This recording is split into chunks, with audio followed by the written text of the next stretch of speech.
ټول خلک راغلل دلته دوی په خلاصون کې مقصد همکاري کوله کومک یې کولو چې دویمه دفعه بیا تیارې راغلې مقصد بیا یې بمبار وکړو نو دلته تقریبا چې اوسه پورې کره شمېره یې معلومه نه ده خو تر 22 پورې موږ شهیدان لرو. هغه کور چې دوی په نښته کړی و په هغه کې یو سپین ږیری او یو ماشوم فقط همدغه دوه شهیدان شوي دي. نور ټول دا د کلي قوم خلک چې ورته راغلي دي او دوی خلاصون په خاطر چې دوی خاورونه راوباسي کوټونه راوباسي او ټول دا د قوم خلک بیچاره ولس چې ده دا په شهادت رسېدلي دي.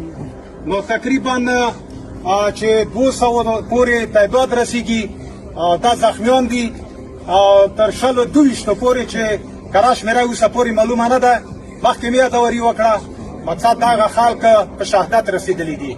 دا کوم کور چې په نښته شوی ده دغه کور کې فقط 2 کسه چې هغه یو سپین ږیری ده او یو ماشوم ده او تاسې په خپلو سترګو وکړئ